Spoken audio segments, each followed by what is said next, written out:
Olá, sejam bem-vindos ao episódio 4 do Zona Segura, o podcast onde falamos de emergência, saúde e segurança em Portugal. O meu nome é Márcio Rafael e no episódio de hoje vamos falar com o Pedro Antunes. O Pedro Antunes é nadador salvador, coordenador e formador, bem como bombeiro voluntário, uma vasta experiência na área da emergência aquática. No episódio de hoje vamos mergulhar em experiências na vida aquática do Pedro. Olá Pedro, bem-vindo, Olá. é uma honra ter-te aqui com a tua vasta experiência e gostávamos de partilhar um bocadinho contigo aquilo que é a segurança aquática. Gostava que nos contasse um bocadinho como é que foi o teu percurso na segurança aquática, como é que chegaste até aos dias de hoje, que já vão lá muitos anos. Verdade, já tenho uma carreira de 20 anos como nadador salvador. Eu comecei a nadar aos 7, ali na SFUAP. Depois comecei a fazer competições através das escolas de natação, fiz competição não federada e aos 20 anos, por gostar muito de praia e por praticar desportos aquáticos, fui tirar o curso de nadador salvador. Passado uns anos tive a oportunidade de passar, evoluir na carreira e tirar o curso de coordenador e em 2021 fui tirar o curso de formador de nadador salvador. Sou chefe de equipa dos bombeiros voluntários de Cacilhas, da equipa de salvamento marítimo, já vai fazer quase 10 anos e pronto. Há alguma experiência, algum episódio que te tenha marcado ao longo destes mais de 20 anos de carreira? Tenho muitos, tenho Queres mesmo muitos. especificar algum que tenha marcado? Eu acho que sim, apesar de ter vários ao longo da minha carreira, mas posso focar, infelizmente, o meu primeiro falecido, o meu primeiro afogado, no meu primeiro ano na Salvador, que eu acho que foi o momento que fez o clique em que me obrigou a superar as minhas capacidades mentais e também, de certa forma, a procurar mais informação e mais formação para poder ser melhor e evitar assim que houvesse muito mais mortes. Se tu tivesse uma fotografia na tua cabeça sobre esse dia, o que é que nos mostravas? Uma praia apinhada de gente, mar com muita força, bandeira vermelha, e infelizmente um rapaz de 15 anos que 45 minutos de eu estar a fazer manobras nele estava comigo ao banho, pela mão. Então, e olhando aqui um bocadinho para a realidade em Portugal, como é que tu avalias a situação atual da segurança aquática? Consegues fazer um paralelismo entre há 20 anos atrás e 2025? Eu acho que o salvamento aquático em Portugal, nomeadamente a assistência a banhistas, tem melhorado ao longo do tempo. Muito devagar, mas tem melhorado. Existem vários projetos e existem várias associações que estão a trabalhar muito bem.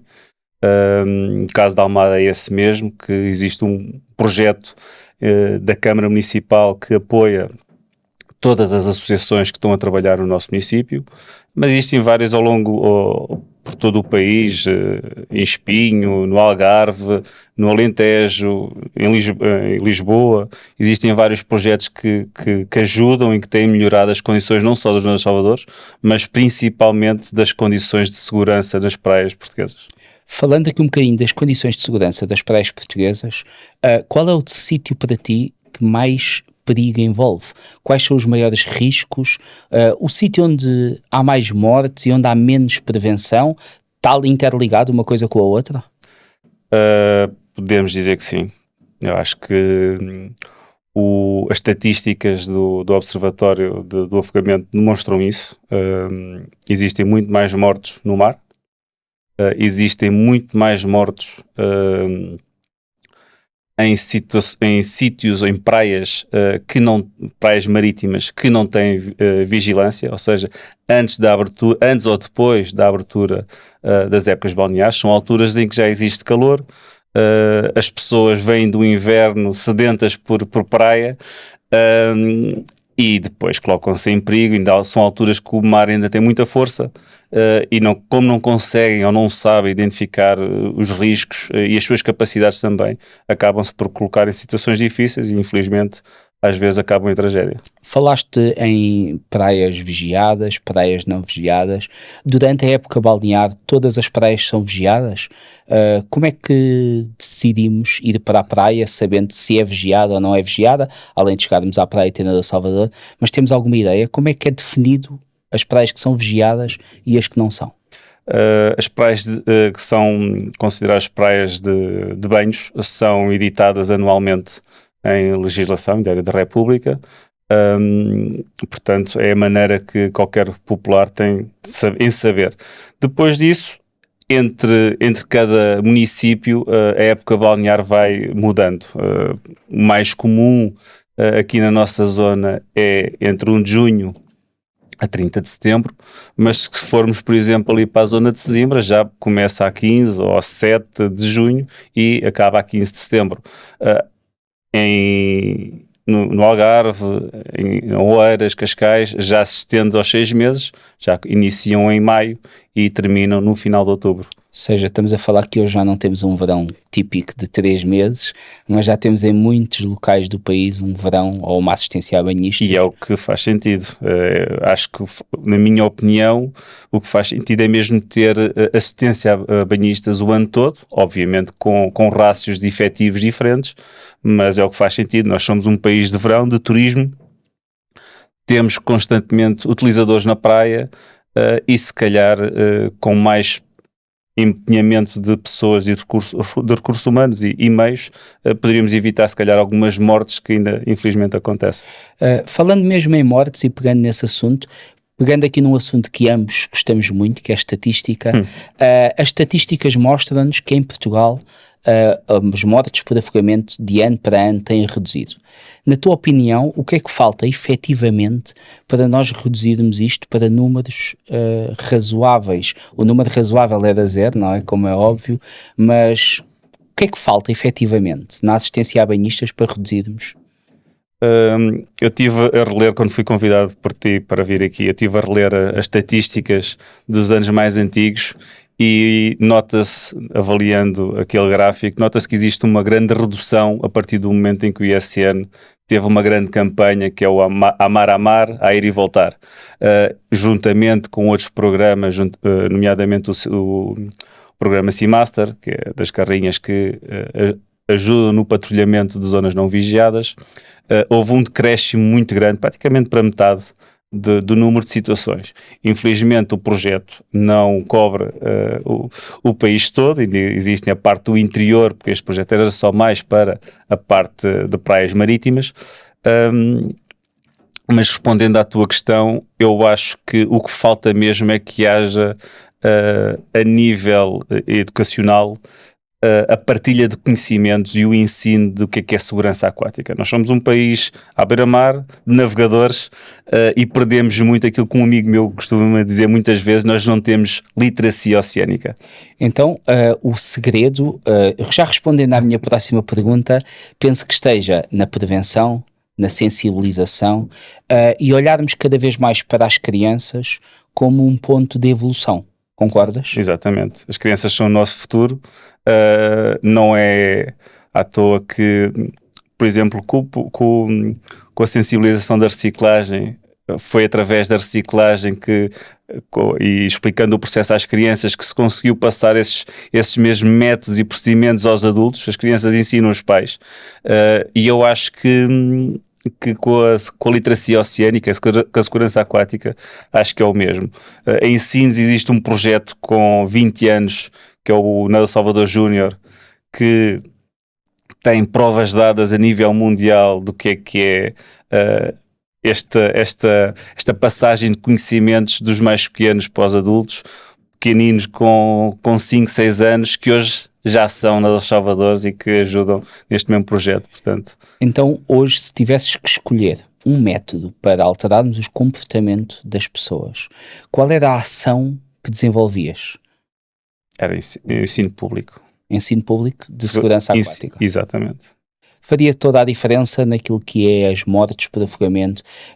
Se as pessoas souberem os riscos, estão mais seguras. Ajuda bastante. Identificar os procedimentos a adotar, as medidas de autoproteção também são importantes. Nós, infelizmente, temos muitas situações em que temos pais ou familiares que se atiram para dentro da água e em vez de termos uma vítima temos duas, ou então ao contrário, a pessoa que vai salvar é a pessoa que normalmente até perde a vida e a que está em risco acaba-se por salvar por uma outra situação. Então, se tu tivesses que escolher uma mensagem para terminarmos este tema para a nossa população, o que é que tu deixavas?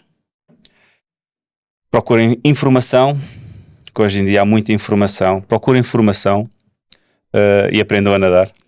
Aprender a nadar desde muito cedo é um grande bastante. passo.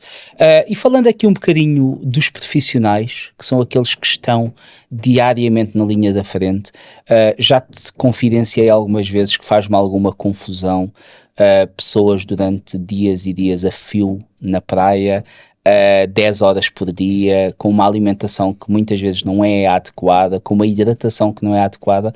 Quais são os desafios reais que tu sentes enquanto nadador Salvador e enquanto equipa de emergência? Eu tenho que separar isso em duas fases da minha vida. Ao início, eu tinha alguma dificuldade em gerir os picos de adrenalina. Quando vamos para uma situação de resgate aquático, a nossa adrenalina sobe e o foco de chegar o mais rápido possível à vítima para o conseguir retirar com as maiores possibilidades de sobrevivência.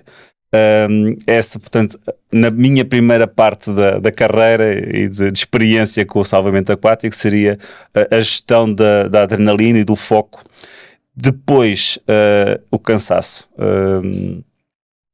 Eu já fiz épocas inteiras na praia, algumas sem folgar. Isto à luz da lei laboral é horrível, mas pronto. Mas 10 horas na praia, em grande parte do país, são 10 horas que a gente estamos na praia, ao sol, só ao calor. Só para quem nos ouve, quando tu dizes uma época inteira, estamos a falar de cerca de 120 dias consecutivos, mais 10 horas por dia, confere, a fazer segurança a banhistas. Exatamente. E ao fim desses 120 dias, qual é o sentimento? Dever cumprido? Algo mais por fazer? Qual é o maior desafio psicológico ao fim desses 120 dias? Eu acho que é procurar descanso. Depois de tantos dias, obviamente que há dias que são mais calmos, aqueles dias cinzentos, aquelas manhãs que estão mais nubladas, dias de chuva, existem muitos e nós temos de estar na praia, muitas vezes em condições. Portanto, eu acho que o cansaço tem um peso muito grande. Eu sou contra o método que existe hoje em dia em grande parte das praias. Já te confidenciei isso. Sobre isso. Acho que existem muitas situações, muitos modelos lá fora que podiam ser replicados, mas depois existe algumas incapacidades em termos logísticas de quem faz a coordenação das pessoas ou dos concessionários, que é quem tem a responsabilidade em colocar os recursos humanos na praia. Mas falando-me em condições, em temas, em métodos, nós olhamos para a função, que é o nadador salvador profissional, mas estamos a falar do nadador salvador profissional, que se calhar a maioria das pessoas não sabem, trabalham de uma forma sazonal. Ou seja, não é um trabalho anual em que as pessoas cumprem o seu dever laboral e têm as suas condições. Estamos a falar, corrige-me se eu estiver errado, de uma coisa muito sazonal. Certo. Ao contrário do que muitos dos salvadores dizem, vai sempre haver necessidade de um grande reforço de recursos humanos sazonal. É inevitável. Há mais gente na praia, há mais necessidade de nadadores salvadores na praia. Isto é óbvio. Rácio. Exatamente. Felizmente já existem muitas autarquias que estão a apostar em planos de segurança para o município, em que estão a pagar nadadores salvadores para estarem lá o ano todo, não é época, o ano todo. E existem também os nadadores salvadores que fazem o protocolo Brasil, aliás, América do Sul, Portugal, que fazem época no país deles, Argentina, Brasil, e depois o nosso verão cá, e esses são nos Salvadores o ano inteiro. Mas esse reforço que nós recebemos, muito da América do Sul, não é? Parece-me, na minha visão leiga, interessante, porque estamos a falar de pessoas que estão o ano inteiro naquela função. Parece-me que a preparação física, a preparação mental pode ser diferente. Qual é a tua opinião sobre isso? Concordo. Houve durante muitos anos uma grande diferença em termos de formação, de preocupação também na parte da prevenção.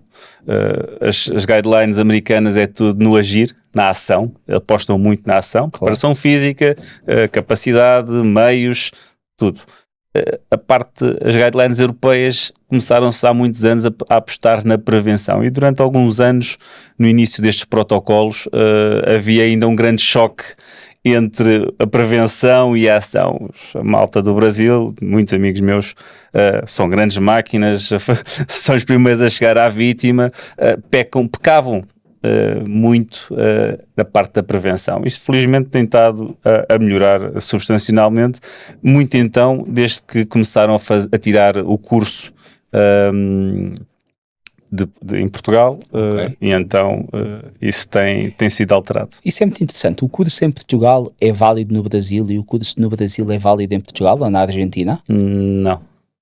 O curso em Portugal, o curso no El Salvador, é validado, homologado pelo Instituto de Socorros a Náufragos, que é um braço, uma ramificação da Autoridade Marítima, e qualquer pessoa que queira trabalhar como no El Salvador em Portugal tem que ter certificação ISN. Homologada. Um nadador Salvador que queira ir por outro país tem que ir tirar a formação daquele país. O que é que acontece neste protocolo? No Brasil existe uma associação que fez um protocolo com o ISN, junta lá as pessoas, fazem uma preparação para fazer o exame e fazem uma recertificação como qualquer nadador Salvador em Portugal faz, e se as pessoas têm as capacidades físicas e passam na componente teórica e teórico-prática, são três avaliações. 3 momentos diferentes. Exatamente. É igual a qualquer nadador Salvador aqui, tendo em conta que a parte física deles é muito forte, porque eles, para ser nadador Salvador no Brasil, o curso é feito anualmente. Aqui é de 3 em 3 anos. Ou tem a validade de 3 em 3 anos. Aquilo que eu sinto mais é que eu acho que as pessoas que vêm de outro continente, na parte física, vêm mais preparadas, mas depois naquilo que é o contacto com as pessoas, é que pode ser a maior dificuldade deles. Concordas? Concordo. E explico facilmente o porquê. Tu aqui tens 2 nadadores Salvadores no mínimo para uma praia com 200 metros. E no Brasil, por exemplo, tens os mesmos 2 nadadores Salvadores com 1 quilómetro de praia. Portanto, o número de pessoas que cada nadador Salvador tem carregue de si é uma diferença muito grande. Então, e um nadador Salvador, por exemplo, uma praia Copacabana, não consegue, não consegue ter capacidade para fazer um trabalho de prevenção, porque não consegue estar em todo lado. Então fazendo aqui um bocadinho de publicidade à série Rio Resgate, aquilo que nós vimos na série Rio Resgate, o nadador Salvador a correr 400, 500 metros e depois nadar, resgatar vítimas, é mesmo real. Exatamente. Daí o esforço físico e a preparação física que aqueles homens têm que ter. E olhando aqui, já falámos um bocadinho da formação, olhando para Portugal, achas que a formação dos nadadores salvadores é adequada? A tua experiência enquanto formador, a formação, claro que é adequada, porque é aquela que está estipulada, mas qual era a oportunidade de melhoria que tu davas à formação do nadador salvador em Portugal? Eu acho que devíamos já olhar para aquilo que é feito, por exemplo, nos Estados Unidos, que para mim são, neste momento, uma das escolas que está à frente, ou está no topo do salvamento aquático. Isto, porque é preciso separar duas coisas. A função do Salvador tem 2 componentes. A componente do salvamento aquático per si e a componente da emergência médica, que é mais a tua praia. Exato. E eu acho que de uma vez por todas o ISN deveria emitir legislação que separasse as duas vertentes. Existe e existiu durante muito tempo muitas diferenças daquilo que é ensinado num curso no El Salvador e aquilo que é ensinado nos cursos de emergência médica, que são homologados pelo INEM. E eu acho que isso devia ser separado. O ISN responsabilizava-se em dar tudo o que é na área do salvamento aquático. Eu posso facilitar isto por miúdos. Um curso no El Salvador são 150 horas.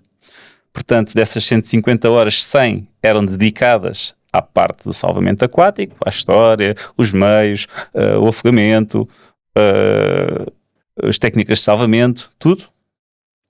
Tudo o resto, tudo que tivesse a ver com emergência médica, era dado por uma entidade que fosse certificada INEM para falarmos todos a mesma língua. Então, e falando da formação já, não achas que era interessante o El Salvador ter um estágio on-job, sendo antes de estar na praia, entre aspas, sozinho, porque hoje, corrijo-me se eu estiver errado, podes formar 2 El Salvadores e eles amanhã podem estar os 2 na mesma praia. Confere. Não há nada que impeça. Obviamente que se tenta que isso não seja. Normalmente, se eu estivesse numa função de coordenação, tentaria sempre pôr uma pessoa mais experiente com um rookie, né? O El Salvador de primeiro ano, mas a pessoa acaba. O El Salvador faz o exame hoje, amanhã está na praia. Mas falando um bocadinho nos Estados Unidos, que é um bocadinho aquele país elitista neste sentido, eles têm níveis de El Salvadores diferentes. Em Portugal tens o El Salvador, o coordenador e o formador. Eles têm alguns níveis para diferenciar os rookies dos El Salvadores mais experientes. São os rookies. O pessoal do primeiro ano normalmente é sempre colocado com outro El Salvador um veterano. Isto independentemente das praias em que estejam. Eles têm um sistema diferente do nosso. Eles têm efetivos diferenciados ao longo da época e coisa que não consegue, isso não é possível em Portugal porque a legislação não permite, que seria outro tema que nós poderíamos falar, que é parte da legislação que bloqueia muito esta dinâmica que eu acho que deveria ser aprofundada. Além de que, em muitos estados, os El Salvadores estão inseridos nos corpos de bombeiros locais. Okay. Portanto, são divisões de lifeguards nos El Salvadores que... Chamadas estações. Sim, exatamente. Portanto, eles estão inseridos numa estrutura já muito bem organizada e depois, dentro dos bombeiros, têm as várias patentes, os chiefs, os lieutenants, os captains. Okay. E então isso faz a diferença. Em termos de coordenação, obviamente as funções de coordenar não deixam de ser técnicos. Sim. Mas a função mais para a parte da coordenação serão desses quadros superiores na hierarquia. Fazendo um paralelismo entre essa estrutura e a nossa estrutura, tu não sentes que o El Salvador em Portugal está pouco apoiado nas suas costas? Imagina que estás na praia, tens contigo outro colega e fazem um salvamento. Qual é o apoio que têm nas vossas costas? Eu olhando para os americanos e olhando para Portugal, sinto aí algumas lacunas. Qual é a tua opinião sobre isso? Nós já temos dois planos que já estão a ser implementados, que são os planos integrados, o plano integrado de assistência a banhistas e o plano integrado de salvamento, que já, de certa forma, ajudam a colmatar essas situações. Para explicar isto rapidamente, existem 2 opções para prestar assistência a banhistas, ou inserido num plano, ou através da lei geral.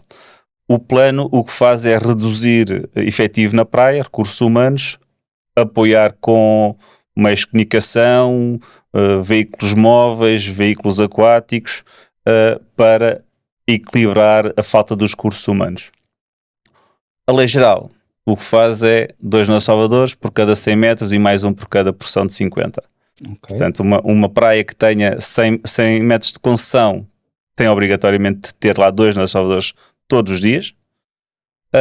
Uma praia que tenha 151 metros já tem que ter 4 El Salvadores. os 2 dos 100, mais um dos 50, mais a outra porção dos outros 50, portanto são 4. Então, isto faz haver aqui algumas diferenças em termos de necessidade de nadadores salvadores. Muitos dos concessionários optam por pedir a associações de nadadores salvadores para que sejam criados planos integrados, que são submetidos à autoridade marítima e aprovados pelo capitão do porto local, mas tem que depois haver o investimento em meios para colmatar esta falta de nadadores salvadores. Mas, na tua opinião, o plano integrado tem por objetivo aumentar a segurança dos banhistas e, por sua vez, dos profissionais, porque preocupa-me não só a segurança dos banhistas, como a segurança física dos profissionais. O plano integrado visa garantir mais segurança ou tem por principal objetivo reduzir o número de homens? É um misto, acho eu. Eu acho que pode não ser conscientemente, pode ser uma coisa que seja o resultado de uma consequência dessa implementação desses planos. A falta de pessoas que tirem, de jovens que tirem o curso na El Salvador também contribuiu para isso. Vivemos em uns anos em que tivemos muita escassez na El Salvador, mas obviamente que eu acho que o objetivo dos planos integrados é que haja uma maior coesão do local, daquelas praias e das várias concessões que existem, ao invés de ser cada um por si. E o facto de, pelo menos, eu estar na praia sozinho, às vezes, ou com outro nadador salvador no meu posto, mas saber que, em caso de auxílio, eu contacto facilmente o meu coordenador, o meu colega da praia do lado, traz outra confiança. Sim, o plano integrado também traz meios. Não é só meios humanos, sim. Mas em vez de termos só meios humanos, passamos a ter meios físicos também. Que meios podem ser esses? Motas de água, motoquatros, viaturas 4x4. Existem também quem tenha barcos, embarcações semi-rígidas. A parte da comunicação é fundamental. Os rádios, walkie-talkies, cirespes, é fundamental para que haja uma comunicação para aquele plano. Então, o que me estás a querer dizer é, por exemplo, uma praia que não tenha um plano integrado, tenha apenas 2 nadadores salvadores numa concessão, eles não têm comunicação com ninguém, além do 112. Exatamente. Ou seja, se acontecer alguma coisa naquela praia... E as autoridades? Mas através do 112. Não têm nenhum meio de comunicação direto. Sim. Podem eventualmente poder contactar uma viatura do programa Seamaster que esteja naquela zona, porque elas são distribuídas pelas capitanias, mas tirando isso é como se eu fosse um civil sozinho e tivesse uma emergência médica e tinha que contactar 112. Então, os planos integrados também nos trazem isso de bom: coesão, trabalho de equipa. Exatamente. E segurança. Se nós garantirmos a segurança dos recursos humanos, dos operacionais, também garantimos das pessoas. Exatamente. Entendendo que esta também é uma área que tem déficit de recursos humanos, como todas em Portugal, não é? Qual é a tua opinião de haver níveis de nadadores salvadores diferentes entre o nadador salvador que está apto para estar numa praia onde tem se calhar 1.000, 2.000, 5.000, 10.000 pessoas, ou o nadador salvador que está numa piscina municipal? Segundo aquilo da legislação portuguesa, o nadador salvador tem a mesma formação, certo. Tem a mesma... qual é a tua opinião sobre esse tema? Para a evolução da carreira, passar de nadador salvador para nadador salvador coordenador ou para nadador salvador formador, é obrigatória ter horas de mar, horas de praia. Faz sentido. Eu discordo da necessidade que haja níveis. Pode haver formação complementar, acho que faz sentido, mas essa diferenciação era logo arrasada se houvesse captação. Como é que eu posso explicar? Eu quando vou para uma entrevista de trabalho ou quero candidatar a um trabalho, eu faço testes, eu faço psicotécnicos, eu faço provas físicas, que é porque a empresa há de querer contratar os melhores. Claro. Para El Salvador não existe isso. Aliás, existem muitos El Salvadores até que são contra esse tipo de provas físicas de captação. O que eu acho que é ridículo. Nós, quando queremos formar uma equipa, queremos os melhores a trabalhar connosco. Os que sejam mais rápidos, os que sejam mais capazes, mais informados, mais formados.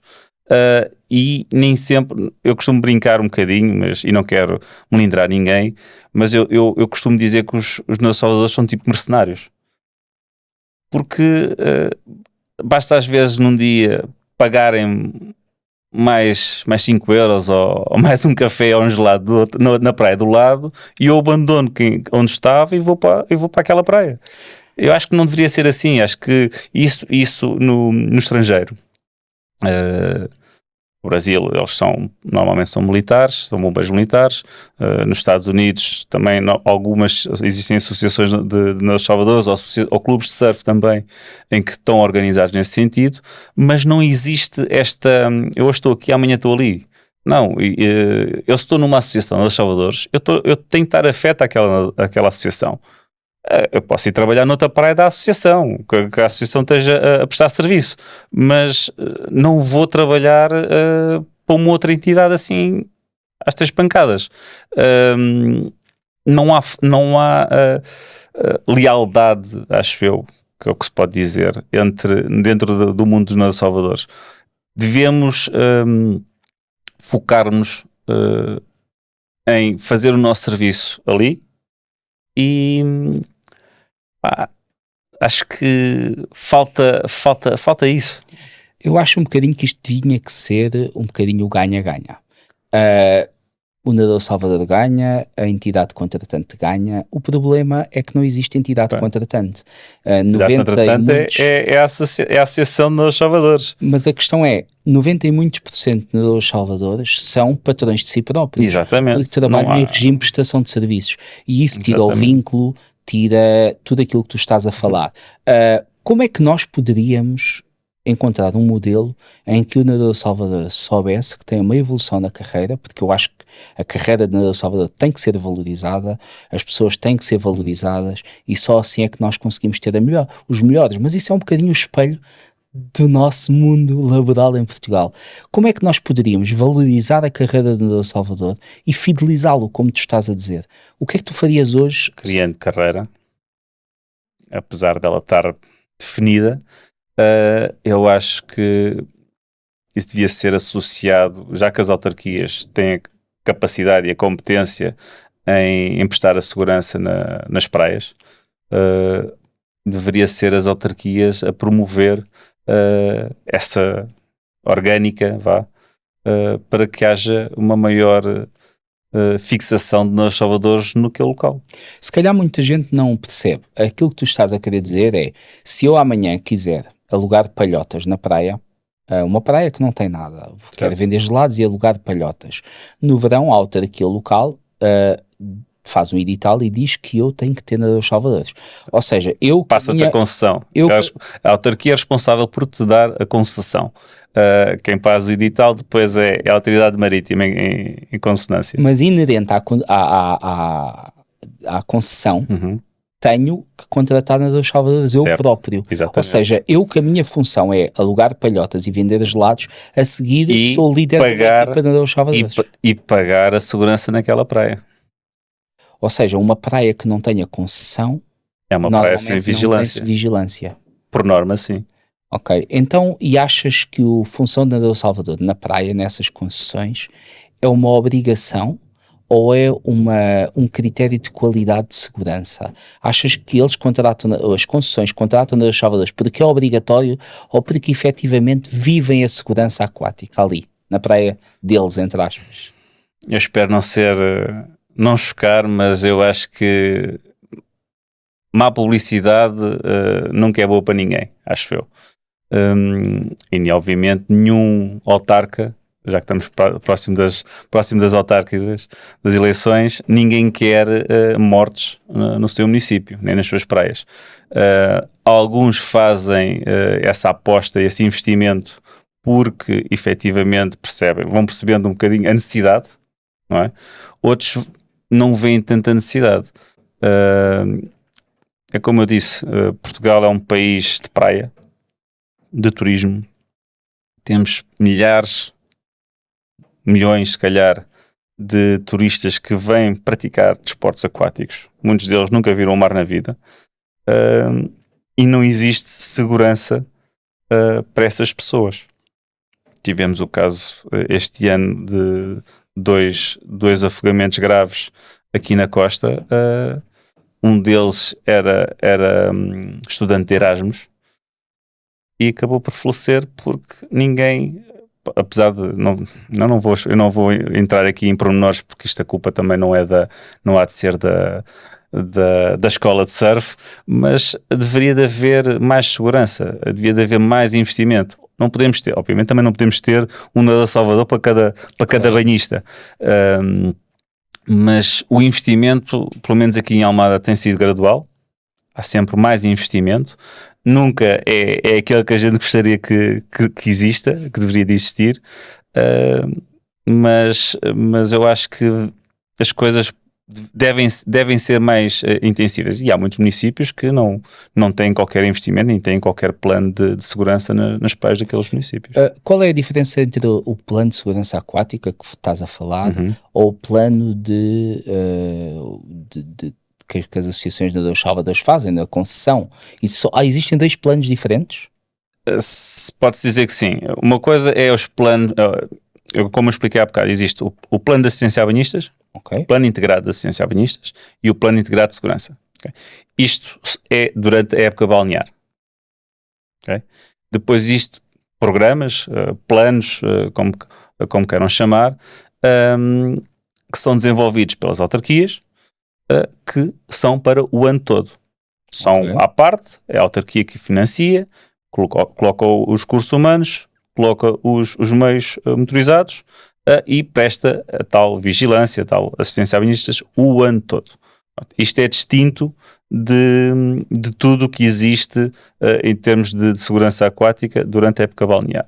A balnear é da responsabilidade de quem retira rendimentos, de quem concessiona as nossas praias.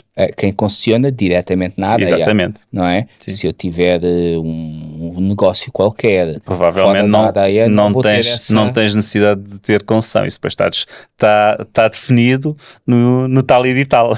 Ok. Então, durante o inverno, não existe nenhum plano de segurança, a não ser os feitos pelo Instituto de Socorros a Náufragos nas estações de salva-vidas.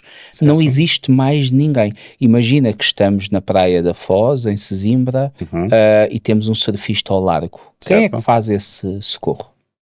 Supostamente deveria ser será a estação salva-vidas. Se for fora da época, será a estação salva-vidas. Okay. Ou alguma associação que possa encetar coordenação e empenho com as autoridades para fazer esse tipo de salvamento. Os bombeiros também fazem.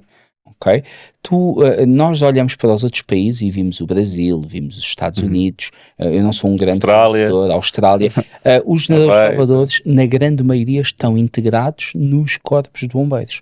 Ou seja, é uma extensão, é uma secção dos corpos de bombeiros. Existe muitos profissionais que sim, que são surfistas. Durante o verão depois alguns vão para o Salvador, os tais que são sazonais. Okay.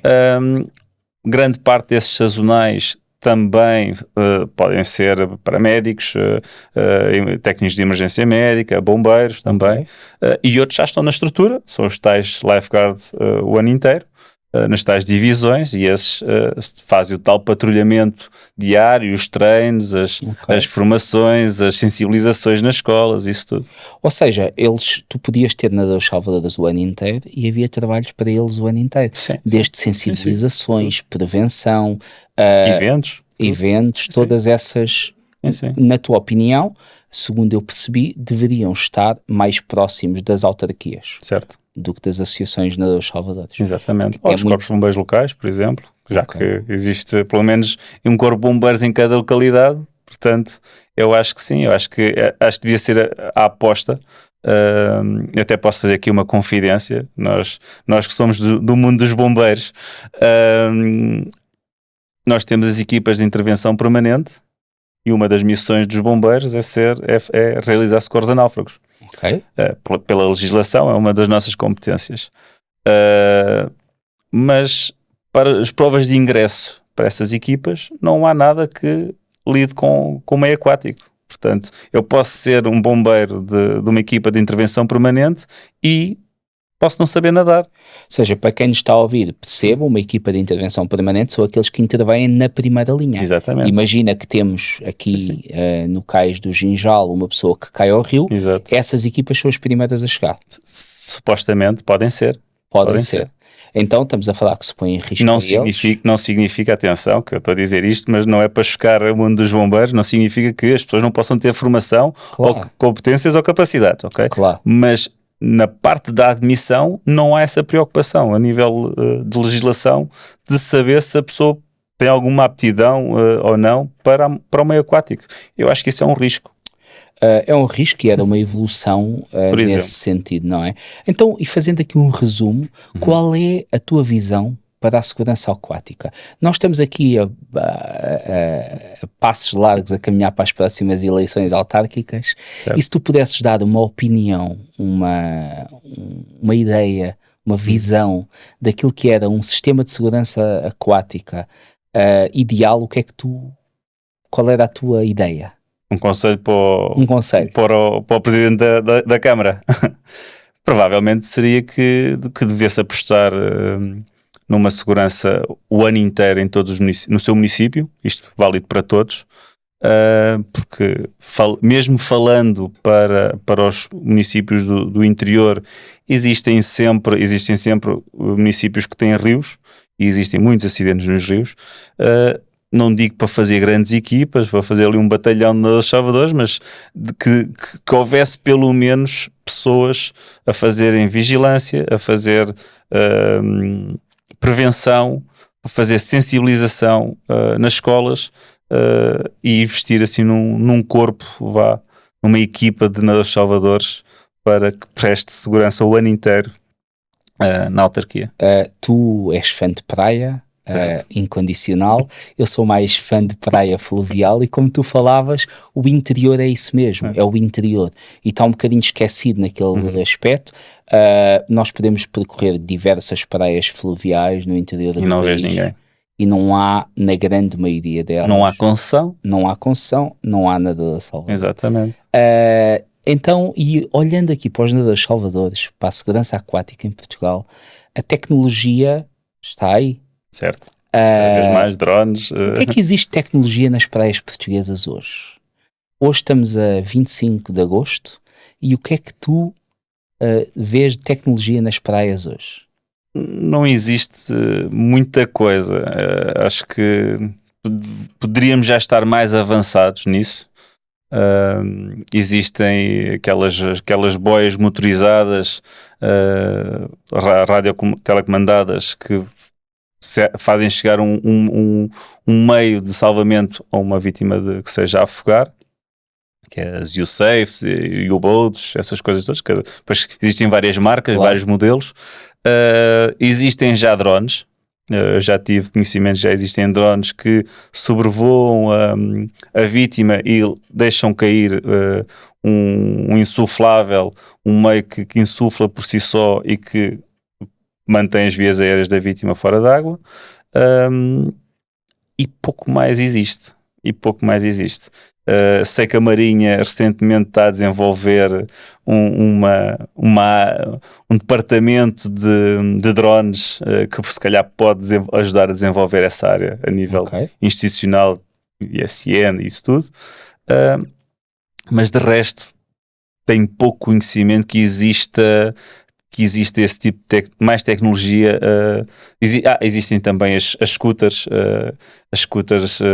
aquáticas, que não é bem uma moto d'água, no fundo é um equipamento com o formato de uma boia torpedo, que tem uma turbina que auxilia a chegar mais rápido à vítima. Já existem algumas associações com isso também, mas de resto pouco ou nada. Dessas tecnologias todas, qual é aquela que, na tua opinião, pode ser mais eficaz nas praias, no mar, assim sendo? Estamos a falar que o mar é sempre diferente de outras regiões. Sabes que, por lei, uma praia tem que ter os mesmos equipamentos em cada concessão. Eu sou um bocadinho contra isso. Acho que deve haver, obviamente, equipamentos que são fundamentais, que são inerentes, mas, por exemplo, eu dou-te o exemplo da nossa Costa da Caparica. Eu, se estiver na Praia da Morena, eu preciso de uma vara de salvamento para quê? A vara de salvamento serve para eu alcançar até 5 metros uma vítima. Eu, se entrar 5 metros dentro da água na Costa da Caparica, eu tenho água. Não, eu tenho água pelos joelhos. Portanto, não preciso da vara. Não faz sentido. Acho que nós deveríamos evoluir nesse aspecto, perdermos aquela standardização, aquela obrigação legislativa que me obriga a ter tantos meios que muitos já estão obsoletos, e se calhar apostar em meios complementares que pudessem auxiliar e que isso obviamente seja homologado pelo ISN. Mas isso é uma avaliação, o que tu estás a falar é fazer uma avaliação de risco versus necessidades. Exatamente, que é o que não existe e nas quem praias. É que teria que fazer essa avaliação de risco e necessidades se isso existisse? A autarquia? Pode o ser Instituto de Socorros a Náufragos? Não, quem faria a avaliação de risco seria, por exemplo, a autarquia ou o proponente que solicitasse a concessão, por exemplo. E depois, obviamente, teria de ser sempre validado por uma entidade competente, neste caso seria o ISN, mas o ISN, os recursos humanos do ISN também são muito limitados. Antigamente era através do ISN que eram dados os cursos, hoje em dia já são escolas privadas e limitam-se apenas a fazer ações de sensibilização e a parte da certificação. Okay?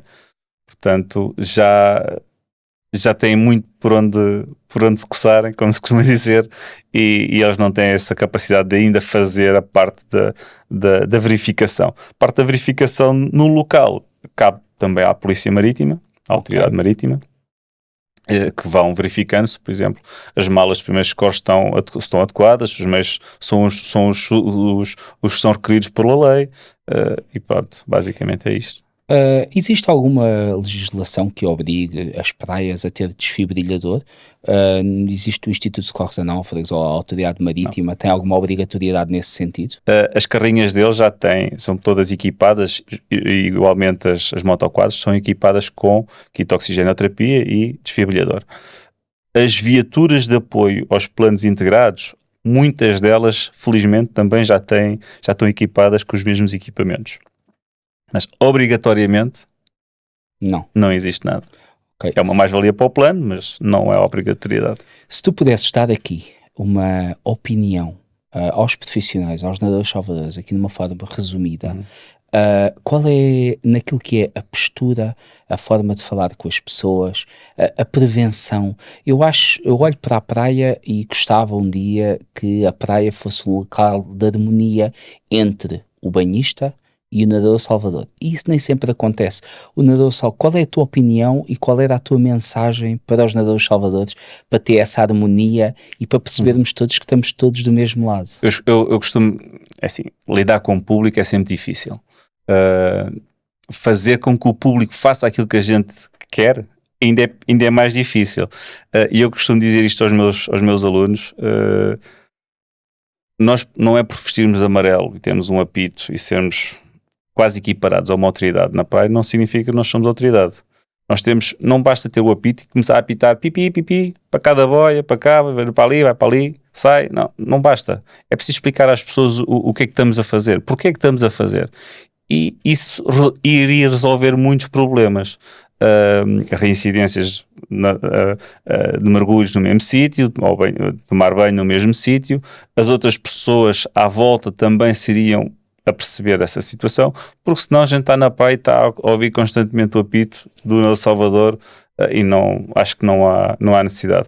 Devemos falar para as pessoas, comunicar, explicar o porquê que estamos a fazer aquela observação. As pessoas estão ali, as pessoas querem tomar banho, estão cansadas do trabalho, estão de férias, querem se divertir, não estão preocupadas se está ali uma corrente perigosa, se está ou não. Elas querem tomar banho e ponto final. E divertirem-se. Nós devemos explicar para contornar esses comportamentos de risco. Já é disseminado na nossa sociedade as bandeiras na praia. Certo. A amarela, a vermelha, a verde, a xadrez. Mas depois existem umas bandeiras que estão espetadas na areia que nem sempre estão no mesmo sítio. Certo. Isso quer dizer o quê? Para quem nos ouve, para quem não percebe, e isso vai facilitar muito o trabalho do nadador Salvador. Isso foi um equipamento que foi adaptado também do estrangeiro. Nós não inventamos muita coisa, mas não inventámos isso. São bandeiras vermelhas em cima e amarelas em baixo. Apesar de, se calhar, formos ali a alguma praia ou outra e encontramos isso de patas para o ar, mas é asguice. Essas duas bandeiras são bandeiras que são colocadas a par, okay, na concessão, e o espaço entre essas duas bandeiras é a zona segura para banhos. Okay? É uma zona que o nadador Salvador daquela praia, ou a equipa dos Salvadores, entende que é a zona mais segura para as pessoas se banharem. Okay? Não faz sentido, se tiver bandeira vermelha, ter bandeirolas, porque se está a bandeira vermelha, é bandeira vermelha para todo o areal, não é? Para toda a praia. Não há zona de banhos. Não há zona de banhos, exatamente. Essas bandeirolas, por norma, acompanham a linha d'água. Okay? Por isso é que às vezes elas estão mais acima, às vezes estão mais abaixo, às vezes ficam cá em cima esquecidas, às vezes ficam dentro de água esquecidas. Isso às vezes acontece, lá está, com o cansaço dos profissionais, com alguma desatenção nesse ponto, porque as pessoas estão focadas a olhar para as pessoas e às vezes podem-se esquecer da bandeira a tomar banho. Porque a nossa principal missão aqui é a segurança das pessoas, sejam eles dos profissionais, dos banhistas, de qualquer utilizador. Os grupos de risco são muito importantes. As crianças desaparecem crianças, desaparecem adultos, portanto é difícil. Qual é a mensagem que tu deixas para a nossa população em geral para uma praia segura? Respeitar as regras, respeitar as bandeiras, não deixar as crianças a uma distância superior a um braço, ok? Existem muitos acidentes com crianças que então em zonas em praias com um gradiente, ou seja, com uma inclinação junto à linha d'água mais acentuada, uma onda faz uma criança pequena embrulhar-se e pode desaparecer até. Portanto, é preciso ter muita atenção com as crianças e basicamente é isso, é respeitar as regras das autoridades, dos nadadores salvadores. Em caso de dúvida, pergunta ao nadador salvador local, não devemos ter vergonha. Se estivermos aflitos, pedir ajuda, gritar por ajuda e tentar flutuar na água, que é para manter a superfície. Quanto mais em pânico entrarmos, mais rápido ficamos cansados. Exatamente.